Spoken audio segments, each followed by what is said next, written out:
Stratégie de contenu marketing digital, le marketing de contenu en 5 étapes.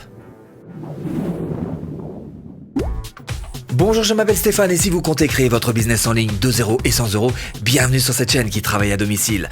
Abonnez-vous et cliquez sur la petite clochette de notification parce que ça, c'est pour ne rien louper. C'est l'anti-pub. C'est carrément l'inverse de ce que vous avez l'habitude de voir juste avant le JT ou le film du soir à la télévision, hein. Dans l'extrême opposé, rien à voir. Alors, l'idée c'est que là, au contraire, vous allez chercher à plus vous focaliser sur le client, bien plus que montrer le produit. Deuxième chose, il va falloir que vous fassiez du contenu qui soit à forte valeur informative, ou en tous les cas, déjà à forte valeur ajoutée, hein. Alors oui, c'est vrai que le marketing de contenu, souvent, ça part sur du contenu gratuit que vous proposez. Donc fatalement, c'est un petit peu plus long, mais ça donne du résultat quand même. Et vous allez pouvoir vous aider de vos articles de blog, vous aider de vos vidéos YouTube, podcasts, pourquoi pas, et bien sûr, vos réseaux sociaux. On va voir ça ensemble en 5 étapes. Première étape, il faut que vous créiez du contenu de qualité. Un contenu de qualité, comment est-ce que ça se juge de qualité par les algorithmes? Tout simplement par le temps que vont passer les gens sur votre article de blog, sur votre vidéo, etc. Mais aussi le nombre de vues que ça va générer. Ces deux petits facteurs vont aider à faire en sorte que l'algorithme se dise « Oula, là, il y a du bon, on va envoyer du trafic ». Deuxième chose qui est importante, c'est l'engagement. Ça, vous connaissez tous l'engagement, les likes, les partages, etc. Principe des réseaux sociaux, valable aussi évidemment sur les vidéos YouTube, valable aussi évidemment sur vos articles de blog. Et troisième chose qui est importante, c'est ce petit piège qui est le taux de rebond. Là encore, les blogueurs connaissent le taux de rebond. L'idée, c'est quoi? C'est qu'une personne, quand elle débarque sur votre article, si elle part dans les quelques secondes qui suivent avant d'avoir vraiment eu le temps de lire votre article, voir votre vidéo, c'est pas bon signe. C'est pas bon signe, pas pour les gens, hein, c'est pas bon signe pour vous, hein, pour ce que vous avez fait. Donc il faut travailler là-dessus. Autre chose, il faut vous travailler sur la fidélisation parce que votre objectif, c'est que si les gens reviennent de plus en plus souvent comme ça sur votre contenu gratuit, il y a de fortes chances pour qu'au bout d'un moment, elles se disent « je vais peut-être passer maintenant à son contenu payant à lui. » Bon, vous avez travaillé sur le contenu. Deuxième étape, il va falloir maintenant générer du trafic. Et du trafic organique. Hein. Organique, ça veut dire sans payer, hein, gratuit, voilà. Et pour ça, il faut que vous vous intéressiez absolument aux moteurs de recherche, hein. Il va falloir que vous travailliez un tout petit peu sur le SEO, un petit peu sur les mots-clés. Au tout début, vous allez chercher des mots-clés pertinents, ce qu'on appelle des mots-clés de longue traîne, c'est-à-dire des groupes de mots-clés. Et après, avec le temps, quand votre notoriété sera un petit peu plus assise, vous pourrez vous permettre d'avoir des mots-clés qui sont un petit peu plus génériques et des mots-clés un petit peu plus courts. Travaillez aussi sur Google Analytics, hein. Là, il y a tous les chiffres qu'il vous faut. Alors, je sais, c'est absolument pas intuitif. D'accord avec vous? D'accord avec vous. Cela dit, ce que vous pouvez faire quand même dans un premier temps, c'est au moins regarder tout ça de manière très superficielle, hein.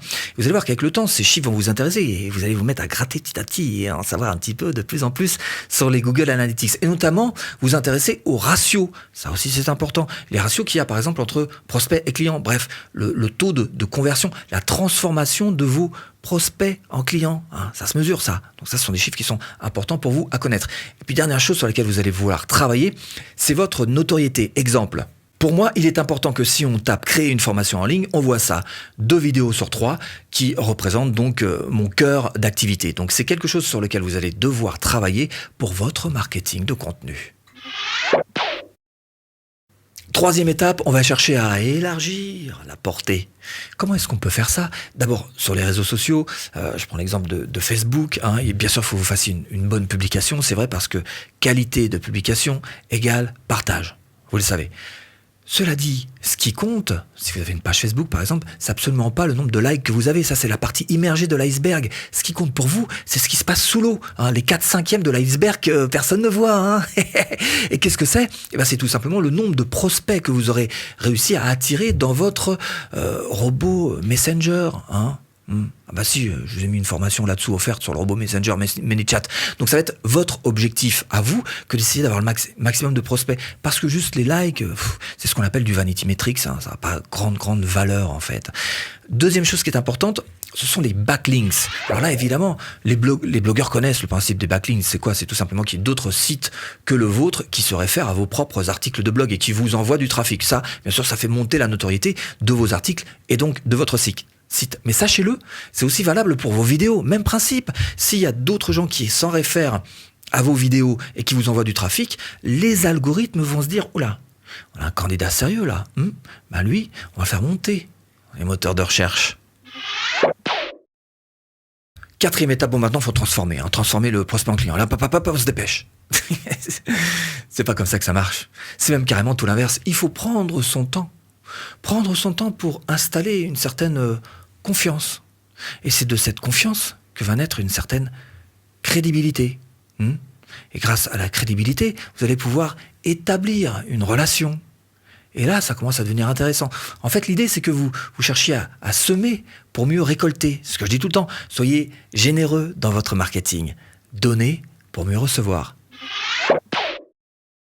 5. Soignez vos clients existants. C'est important quand même. C'est ce qu'on appelle la valeur vie client. C'est-à-dire que la valeur qui va être produite tout au long de la relation que vous allez avoir avec votre client, tout au long de votre vie de webmarketeur. À chaque fois que vous allez proposer un nouveau produit. Et ce sera beaucoup plus facile, si tant est que vous ayez réussi à donner confiance à votre client, à lui proposer un bon produit, à revendre un autre produit, une autre offre à ce client qui aura été séduit. Ce sera beaucoup plus facile que d'aller chercher à chaque fois des nouveaux prospects qu'il faudra reconquérir depuis le début. Alors, à partir de c'est plus difficile. Alors, si vous voulez booster vos ventes, eh bien, ce que je vous propose, c'est tout simplement de vendre beaucoup plus facilement en cliquant là. Voilà. Formation offerte.